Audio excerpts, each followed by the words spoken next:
Mai kyau books, duniyar littattafan Hausa. Ku danna subscribe, kana ku danna alamar ƙararrawa. Mun gode. Assalamu alaikum, barkanmu da sake kasancewa da ku a cikin sabon littafinmu mai suna Tattalin So.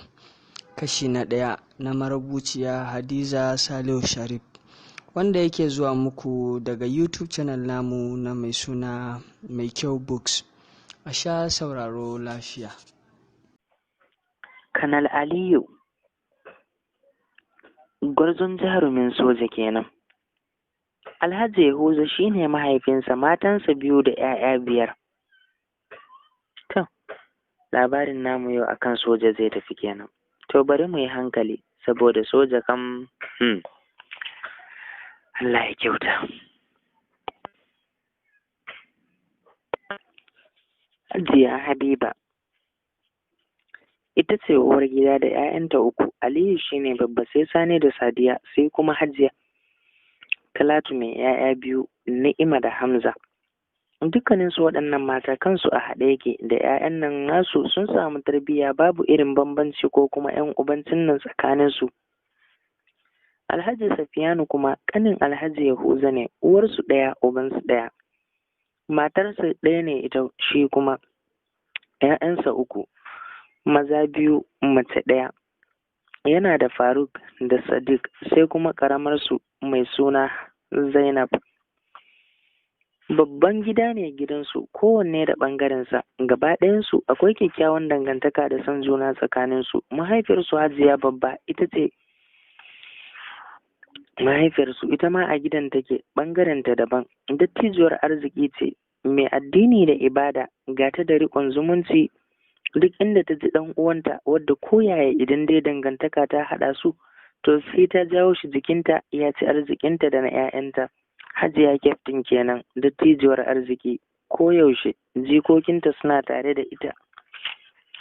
Tana haɗa kansu, tana yi musu nasiha da tattausar murya, tana yi musu tarihin annabawa da kuma wa'azi, abinda ta san za su ƙaru da su ƙara samun fahimtar juna ko da a makaranta ne.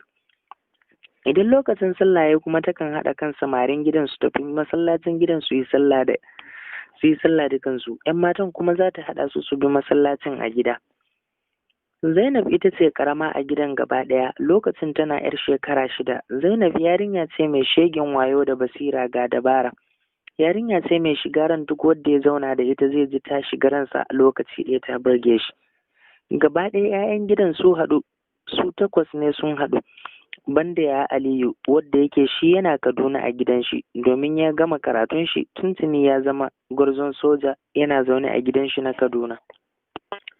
Bayan sallar isha'i, Hajiya Kyaftin da Sadiya mai shekara 8 da Ni'ima mai shekara 13, sai Zainab yar shekara 7, suna idar da sallah suka yi addu'a suka shafa. Zainab ta miƙe ta duba plus ɗin abinci, ta sa babban faranti ta zuba musu shinkafa da miyar kaji, ta duba fridge ta ɗebo musu lemun kwalba guda 4 da fiye wata guda 4 da coca-cola shi ma guda 4. ta ce, Hajiya ga abinci, idan muka cinye sai mu ƙara.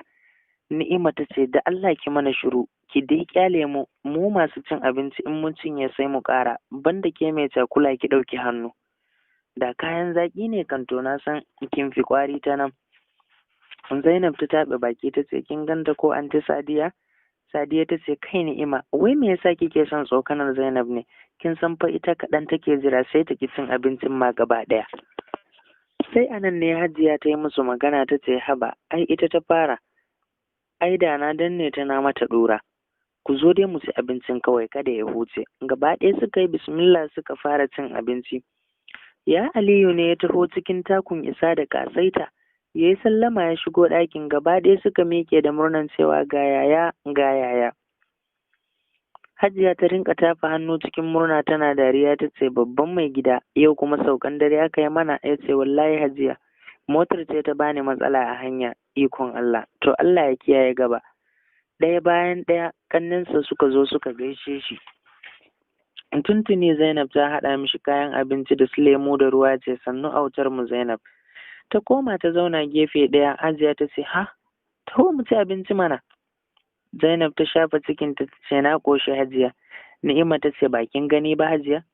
Da zaran ta fara cin abinci sai ta tashi wai ta ƙoshi. Shi yasa kullum ga ta nan kankanuwa da ita yar firit ba ta girma. Saboda ba ta son cin abinci. Sadiya ta ce zo ki zauna na baki ko? Zainab ta ce haba anti. Ɗazu fa kina kallo na sha yogurt da biskit. Ni ba na son cin abinci da yawa, ba na jin yunwa. Ya Aliyu ya daka mata wani uban tsawa, tashi ki je ki ci abinci. Dama har yanzu kina da kin cin abincin nan naki? Ta miƙe jikinta na rawa saboda ta yi mugun tsorata ta zo ta zauna ta cusa abinci ba a san ranta ba, domin ta san halin ya Aliyu sarai baya son wargi da raini. Yanzu nan in ta yi wasa zai daddaka ta, don haka gaba ɗayansu wannan nasa suna shakkarsa. Ya Aliyu dama shi tun tashinsa bai fiye yawan magana ba, bai cika yawan dariya ko sakin fuska ba ko kuma wasa. Shi yasa ma da ya shiga makarantar sojoji mutane da dama suka ga aikin soja ya dace da shi. Suna gama cin abincinsu ta haɗa kwanukan nan ta kwashe, daga nan kuwa ta ƙyalla ɓangarensu da gudu ta faɗa ɗakin mamanta ta je ta kwanta bayanta tana haki. Mamanta ta ce lafiya ko Zainab, gudun me kike yi haka?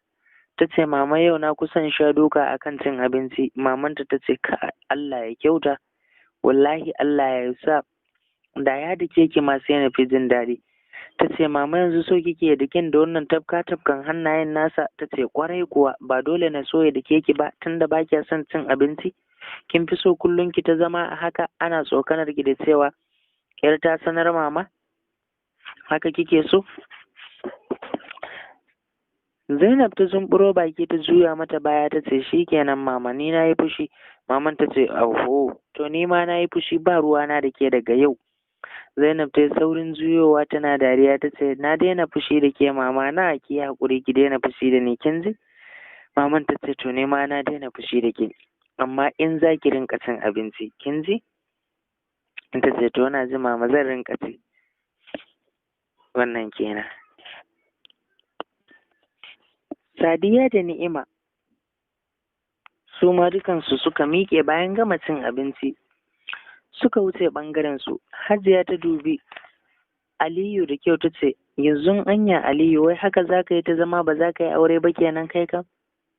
Kai ne babba a gida ga baki ɗaya gashi ka isa girman ɗaukan gidan nan amma ba ka yi aure ba? Ba za ka ƙarisa ladanka ba? Idan fa Aliyu ka yi aure yanzu za ka ƙara ɗaukaka ne, za ka ƙara daraja ne da girmanka a wajen ƙannenka.